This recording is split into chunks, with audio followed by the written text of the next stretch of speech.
नमस्कार। आज हम एक ऐसे विश्लेषण पर बात कर रहे हैं जिसका शीर्षक ही थोड़ा चौंकाता है। डोनाल्ड ट्रंप और राष्ट्रपति ज़ेलेंस्की की कि वो दोनों भारत पर गंभीर आरोप लगा रहे हैं। आज हमारी कोशिश रहेगी कि इन आरोपों को समझें, इनके पीछे के जो कथित कारण बताए जा रहे हैं और वो जो बड़ी तस्वीर या बड़ा खेल इस विश्लेषण में बताया जा रहा है उसे भी देखें।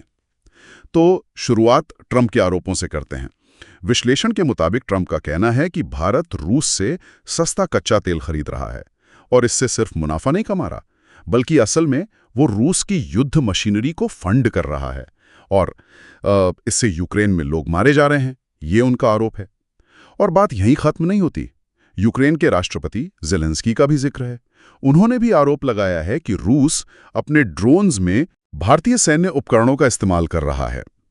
इन उपकरणों को उनके ड्रोन प्रोग्राम के लिए स्रोत के शब्दों में बहुत क्रिटिकल बताया गया है और यह भी कहा गया है कि इनसे यूक्रेनी नागरिकों की जान जा रही है। ये क्रिटिकल का ठीक मतलब क्या है वो स्रोत ज्यादा नहीं बताता, पर आरोप तो है। जी बिल्कुल। और ये विश्लेषण कहता है कि ये सब असल में अमेरिका की एक रणनीति का हिस्सा है, भारत को झुकाने के लिए। वो जिसे कहते हैं ना रस्सा दाम दंड भेद वाली बात, यहाँ यूक्रेन को मतलब एक मोहरे की तरह इस्तेमाल करने की बात कही गई है स्रोत के अनुसार।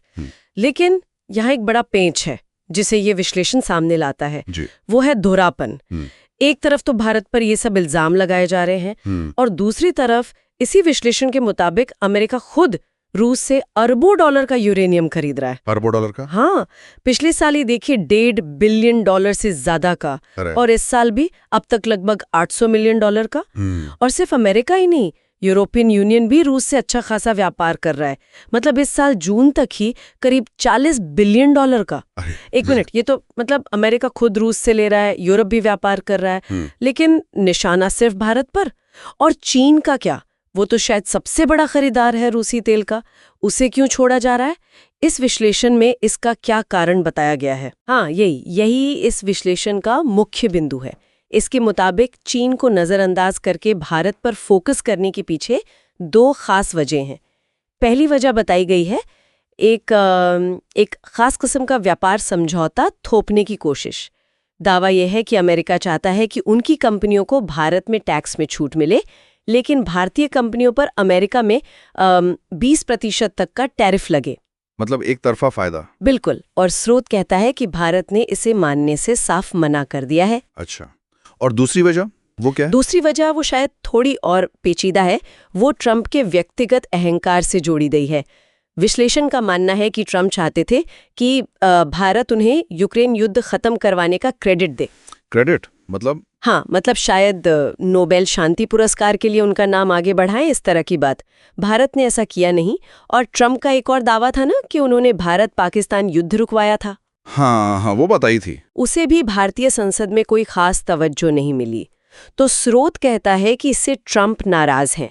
उन्होंने इसे अपनी प्रतिष्ठा का सवाल बना लिया है। ओह, तो मतलब इस विश्लेषण के हिसाब से ये मामला सिर्फ व्यापार या जियोपॉलिटिक्स का नहीं रहा, ये व्यक्तिगत बन गया है। ट्रंप का ईगो इसमें शामिल है। जी हाँ, विश्लेषण का इशारा इसी तरफ है कि क्योंकि भारत ने उनकी मतलब ट्रंप की बात नहीं मानी, तो अब उन्हें सबक सिखाने की कोशिश हो रही है। इसीलिए शायद चीन जैसे बड़े खरीदार को छोड़कर सारा ध्यान भारत पर है, ऐसा स्रोत का आंकलन है। और इस सब पर भारत का रुख क्या है? क्या भारत दबाव महसूस कर रहा है या पीछे हट रहा है? नहीं, स्रोत के मुताबिक तो भारत बिल्कुल पीछे हटने के मूड में नहीं है, बल्कि कहा गया है कि भारत ने ट्रंप के इस रवैये को पाखंड या मतलब दोगलापन तक कह दिया है। अच्छा, तो जाहिर है मामला ठंडा पड़ता तो नहीं दिख रहा, बल्कि गरमाने के आसार ज्यादा लग रहे हैं। तो संक्षेप में कहें, आज हमने इस स्रोत के हवाले से देखा कि कैसे भारत पर ये गंभीर आरोप लग रहे हैं रूस से तेल खरीदने के और कथित तौर पर ड्रोन पार्ट सप्लाई करने के। जी, और हमने ये भी देखा कि ये विश्लेषण इन आरोपों के पीछे दो संभावित कारण बताता है। एक तो वो एक तरफा व्यापार समझौता थोपने की कोशिश और दूसरा ट्रंप का व्यक्तिगत अहंकार। और साथ ही अमेरिका और यूरोप का जो अपना व्यापार रूस के साथ चल रहा है, उस विरोधाभास पर भी बात हुई। हाँ, वो दोहरापन तो साफ दिखता है अगर स्रोत की माने तो। और भारत वो इन दबावों के आगे झुकने को तैयार नहीं है। बिल्कुल। तो ये पूरा विश्लेषण हमें एक सवाल पर सोचने को मजबूर करता है। अगर ये टकराव, जैसा कि ये स्रोत दावा कर रहा है, व्यापारिक हितों से ज्यादा व्यक्तिगत अहंकार से प्रेरित है, तो भविष्य में भारत को अपने कूटनीति में किस तरह की अप्रत्याशित चुनौतियों या रणनीतियों के लिए तैयार रहना पड़ सकता है, ये सोचने वाली बात है।